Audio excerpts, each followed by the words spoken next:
today, it's about present yourself as living sacrifice. That is our title for today. So dito po, sabi niya dito in Romans 12 verse 1 to 2, therefore, I urge you, brothers and sisters, in view of God's mercy to offer your bodies as living sacrifice, holy and pleasing to God. This is your true and proper worship.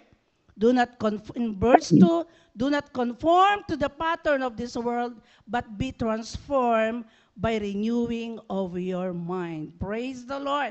So ang pagkabasa ng salita ng Panginoon, hallelujah, ay alam ko na ito po ay kinasihan na ng ating Panginoon.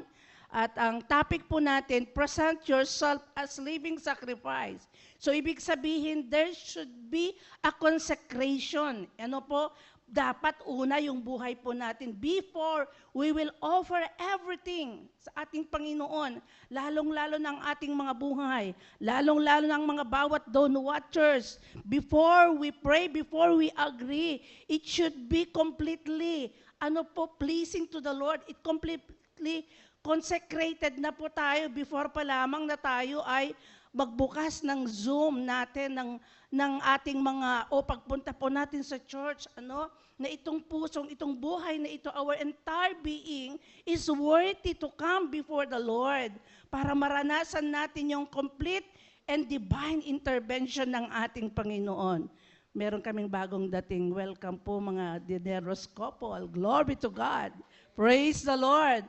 So number 1, na dapat po natin gawin in presenting ourselves as a living sacrifice unto the Lord, una is to surrender. Amen? Ang panawagan sa pagsuko to offer our bodies as living sacrifice. Kailangan dapat natin isuko natin ang buong puso ng ating buhay sa Panginoon. Amen po ba? Ano po yung mga dapat natin isuko? Ano yung mga plano natin sa araw na ito? Amen? Ano yung gusto natin, kagustuhan? Ano yung pangapangarap, yung mga sarili nating kalooban? Amen? Upang mamuhay tayo ng naaayon sa kalooban ng Lord. Napakaganda kasi yung lagi yung kalooban ng ating Panginoon para ang bawat Kristiyano o bawat isa sa atin ay laging matagumpay. There's no chance of distractions upon in our lives if we always seeking God before we act, before we decide upon in our lives. God doesn't not merely want our possessions or our talents, but what God wants us, He wants us first. Amen po ba? Hindi yung dahil present tayo ngayon, but God wants a heart that is worthy, pleasing, and holy before Him. Amen? So yun kailangan po natin pag tayo surrender or tayo po ay isinusuko natin unang ating buhay, kailangan we have to be set apart for the Lord. Amen po ba? Set apart is that make ourselves holy before Him. Amen? Ihiwalay muna natin yung mga kasalanan. Mamuhay tayo ng may kabanalan at pagsunod sa ating Panginoon. Amen? So dapat pag tayo po ay i-separate natin ang ating buhay for the Lord, kailangan natin italaga ang sarili lamang sa Diyos. Wala nang iba. Amen? Yung buhay po natin, yung oras natin na dapat nandito tayo ngayon, hindi yung iniisip natin, yung pagluluto, yung pagkain natin, pagpasok natin, italaga natin yung oras natin sa araw na ito because we already committed ourselves. This time, this dawn watch for the Lord. Amen? Nothing else to be prioritized at this very moment. Every time we pray to the Lord. Amen? Ano pa yung mga dapat po nating dapat italaga sa Lord, yung mga talent or kakayahan po natin. Amen. At magamit lang ang lahat ng bagay for the glory of God. Amen. So pag tayo po ay na-surrender na sa Panginoon, kailangan yung buhay mo, yung buhay ko, kaiiba sa mundong ito. We are not the same unto this world. Amen po ba? Hindi yung sumusunod tayo sa mga maling impluwensya na nakikita po natin sa mundong ito. Amen? Kundi yung nagpapakita tayo na talagang totoo na tayo ay mga lingkod ng ating Panginoon. Ganun ba yung dinidesire po natin, mga kapatid? sa bawat sandali na tayo, mga dawn watchers, amen, kailangan tayo, kaiiba tayo sa mundong ito. Tayo dapat yung salt and light of this world. Na pag salt and light, hindi na tayo makikipagsang-ayon anuman nakikita, anumang meron ng mundong ito na minsan ninanais din natin na magkakaroon din po tayo, di po ba? Sabi niya sa 1 Peter 2 verse 9, ang mga mananampalataya ay tinawag. Amen. Sino ang tinawag? Tayo na narito. Isang piling lahi ng ating Panginoon. Isang maharlikang pari, isang bansang banal, at pag-aari ng Diyos. Amen. Pag-aari ba tayo ng Diyos? Amen. Hallelujah. Kaya dapat po mga kapatid, being a call to surrender, kailangan po natin, amen, we have we should know, amen, na ang ating, that's why we are offering ourselves unto the Lord as an our obedience unto Him. Amen? Yung pagsunod, hindi yung handa tayong gawin ang kanyang kalooban, kahit talaga nga, gaya ngayon, may pagsasacrifice. Amen? Nagsasacrifice po ba tayo sa Lord? Amen. Gaya ng nababanggit natin, pag nag-sacrifice tayo sa Lord, may nakikita ako pa rin na naka-close pa rin yung ating mga camera. Kailangan pag inilaan na nagsasacrifice tayo sa Lord, kasama lahat yan. Amen. Kasi itinalaga mo na yung oras mo sa ating Panginoon. Amen po ba? Kaya pag tayo po ang kalooban ng Diyos, amen, sabi nga doon, puyat ka man, may nararamdaman ka man. Pag ito, alam mo na sa Diyos mo inilalagak ang lahat.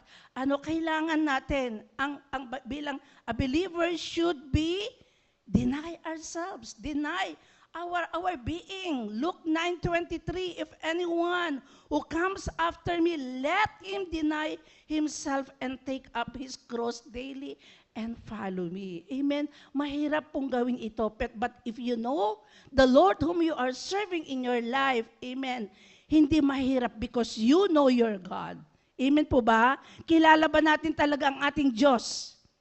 Praise God. Sabi niya rin doon sa ating buhay, in Galatians 2 verse 20, anong sabi niya? I have been crucified with Christ, and I no longer live, but Christ lives in me. So alam po natin mga kapatid, ang Diyos ang siyang nananangan sa atin. Amen? The life I now live in the body, I live by faith in the Son of God. Amen? Tayo po ay namumuhay na po, andun yung living with faith po tayo. Kaya anumang sitwasyon, anumang condition po natin, we're not feeling well, lahat tayo medyo not feeling well, pero alam natin na Diyos na ating pinaglilingkuran ay Diyos na nagpapalakas at nagpapagaling sa ating mga buhay. Amen? Surrender is not one-time event, hindi lang po yung minsanan, but every daily decision must. Amen? So number 2, the cost of sacrifice. Amen? Romans sabi niya, to offer your bodies as living sacrifice, holy and pleasing to God. Alam niyo po, yung pagsasacrifice po natin, yung ginagawa natin every morning, na gumigising po tayo, may pressure ito mga kapatid. Hindi lang tayo nagwa-waste ng oras, ng panahon, without nothing, without anything, na ito pagdating ng panahon, itutuos. Tatanggapin natin lahat yan in eternity. Amen po ba? So makita po natin, ang mga examples po natin, sino po yung mga nakaranas that they offer those important things upon in their lives. May nakita po ako dito. Abraham, di po ba? He offered Isaac. In Genesis 22 verse 2. Di po ba? For how many years that Abraham as a child? In 100 years, that's the time God given that son. But why? God still asked him to offer Isaac.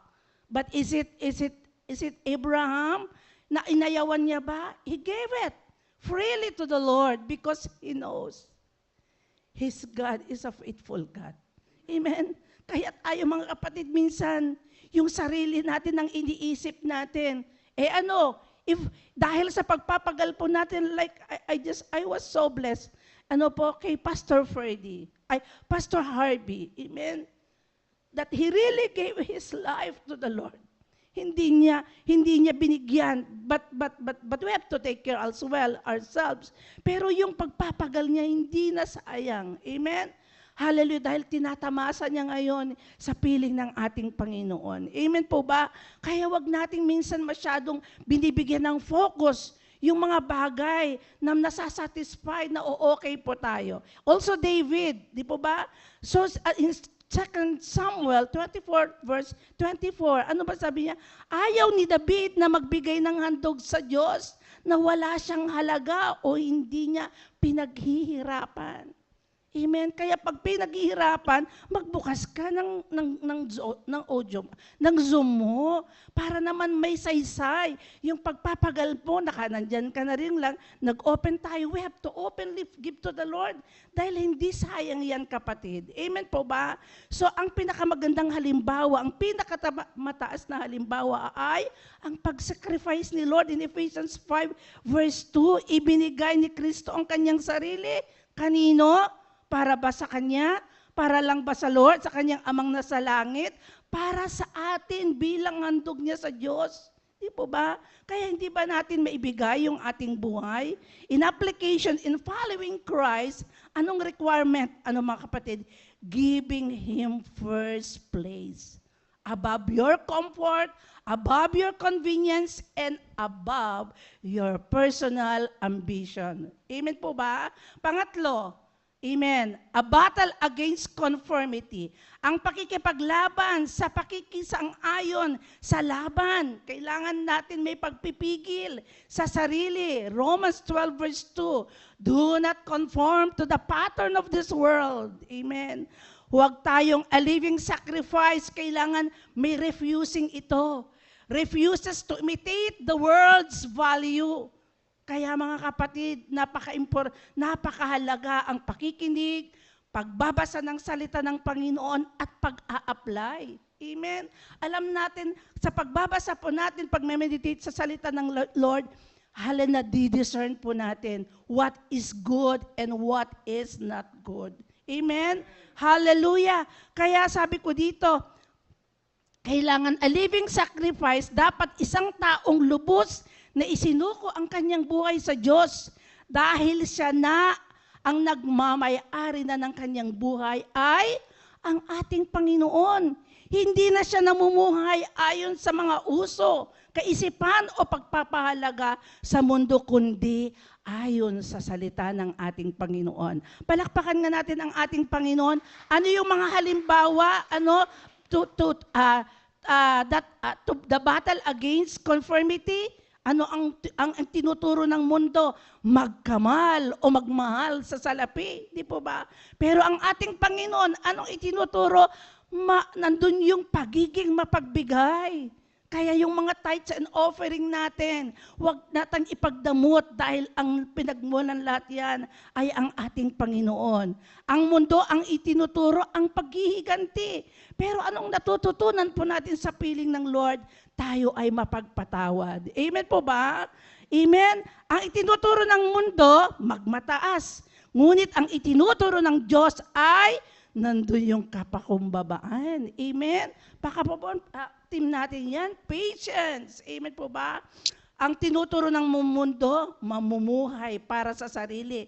Ngunit sabi ng ating Panginoon, mamuhay kayo para sa Diyos at sa ating kapwa. Kaya ang JIL Church, nagmamahal sa Diyos at nagmamahal sa bayan. Amen po ba?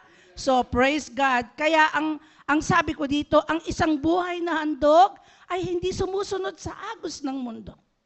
Tayo mga Dawn Watchers, sumusunod pa ba tayo ng agos ng mundo? Sumunod tayo sa kalooban ng ating Panginoon.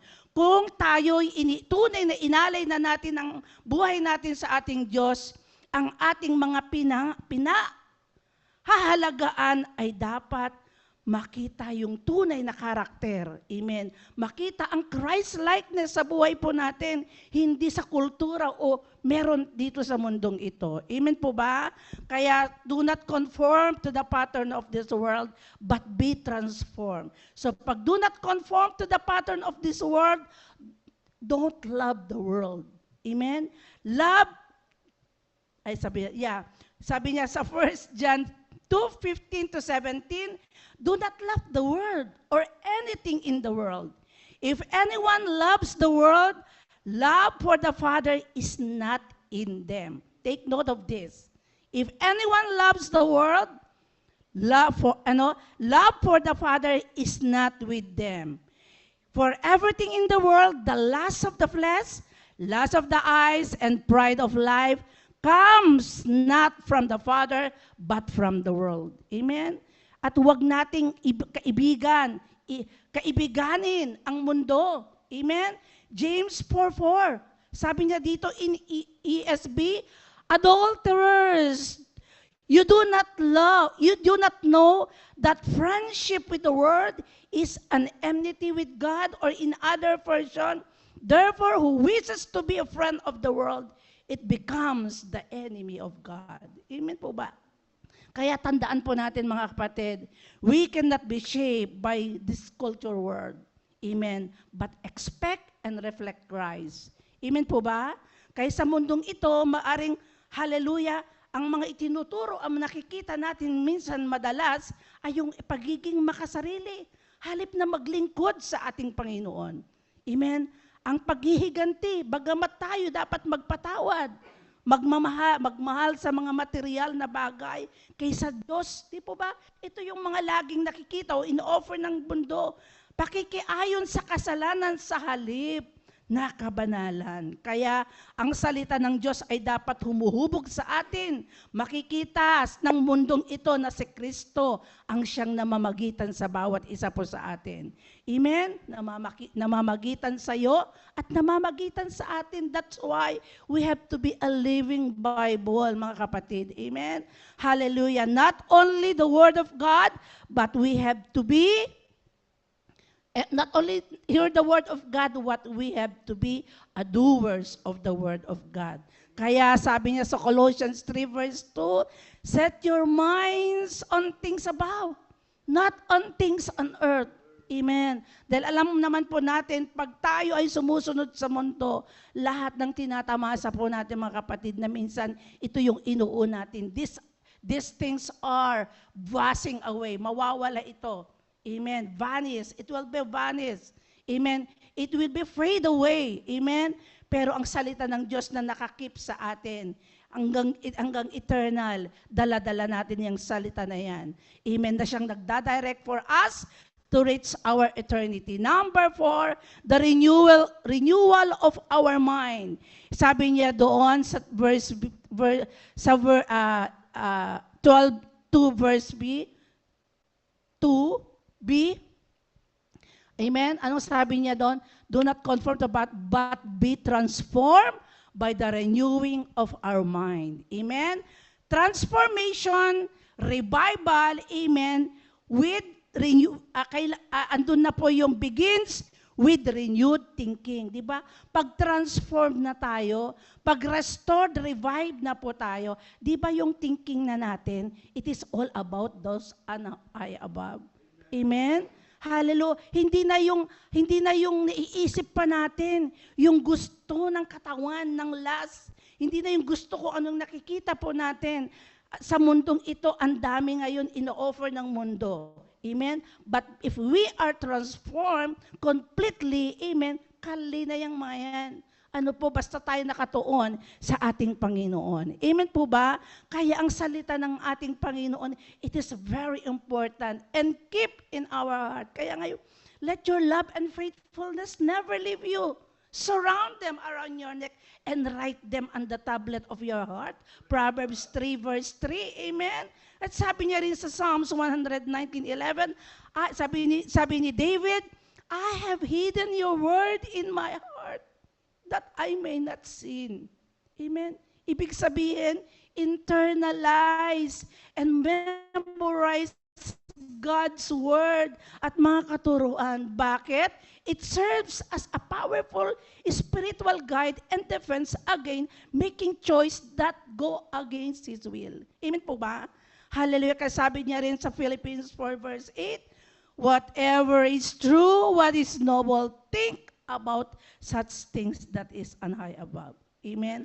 Kaya ang tinuturo, paalala ni Paul sa atin, guard and direct our thoughts toward the things that honor our God alone. Amen po ba? Kaya pag transform life begins with transform mind, amen, kung ano, what we continually think about, kung ano yung naiisip na natin, amen, it will influence, amen, our attitude. Di po ba?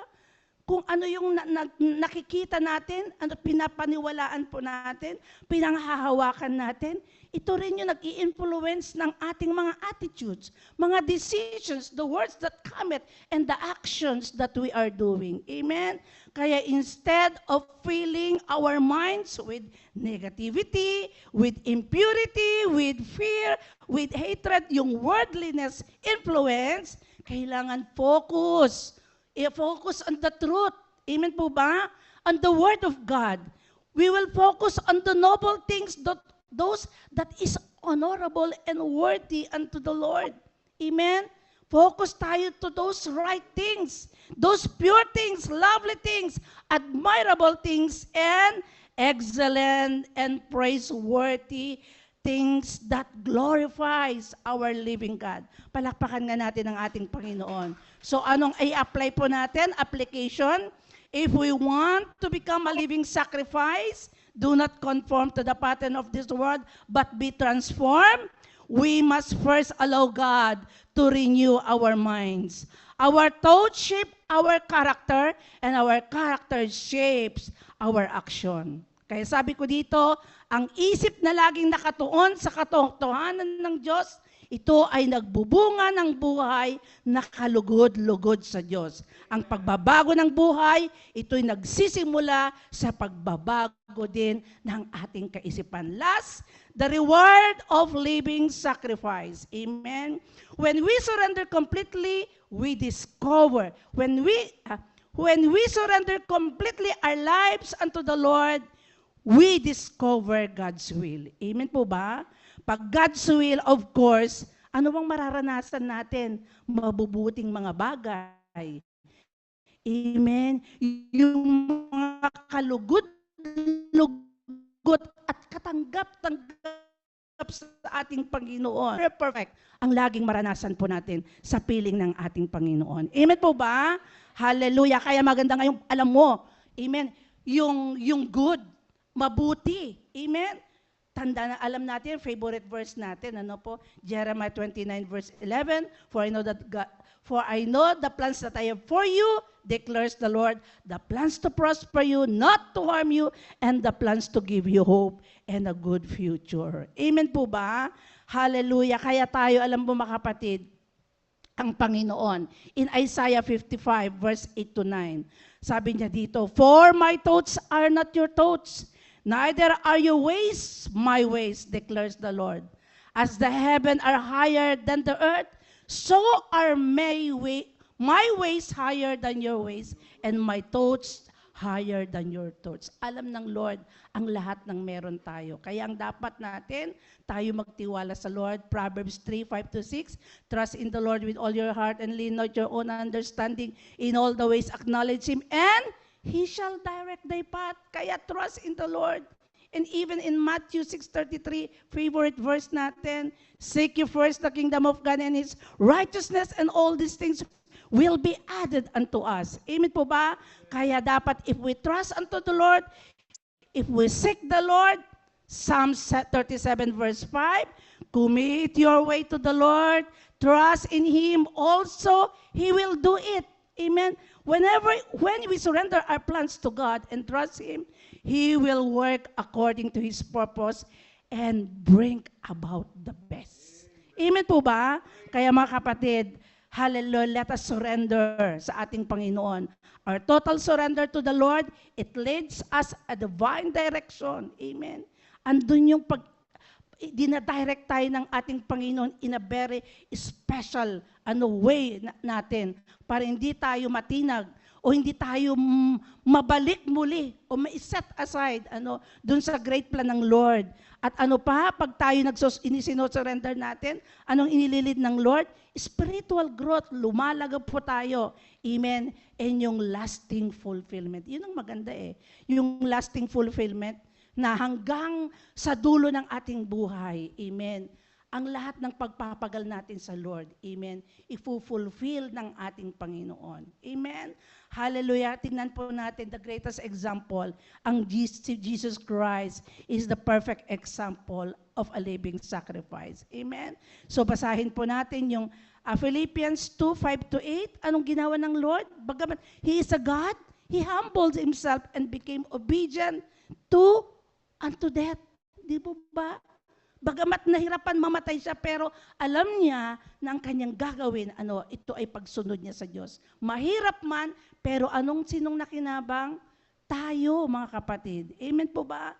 Kaya sabi niya rin sa Hebrews 10:7, I come to do thy will, O Lord. Amen. Hallelujah. Kaya tayo, mga kapatid din, sabi ko dito, in our meditation at this moment, sa mga napakinggan natin, present yourself as living sacrifice. Have I truly surrendered every area of my life to God? Na-surrender na ba natin talaga lahat sa Panginoon ang ating buhay? What am I still holding back? Meron pa ba tayong hinahawakan? Amen? Na ito hindi natin mabitaw-bitawan. Kaya kahit lumalapit tayo sa Lord, amen, para yung prayer lang nandyan lang. Amen? Kasi we have not completely surrendered and completely consecrate our heart before the Lord. Amen? Am I being shaped by the world or transformed already by the Word of God? Amen? So a living sacrifice is not someone who dies once for God, but someone who lives every day upon in our lives. Panginoon, maraming salamat na minsan pa, O Diyos, pinaalalahanan mo kami that before we come, O God, before you, O God, we always ask that we are worthy, pleasing before you. Para, Lord, lahat ng aspeto ng aming buhay, kung ikaw ay aming inuuna, pinagkakatiwalaan, O Diyos, at lahat, ikinukumit namin sa iyo ang lahat ng aming plans and even ang lahat ng mga desire po namin in our lives na nampalataya kami. Lord, na lahat tutugunin mo ito because you have seen your people faithfully trusting, obeying, O God, your words and doing your words. We thank you for this morning. May your name be blessed in Jesus' name. This is our prayer. Amen, amen, and amen. Praise the Lord. Hallelujah.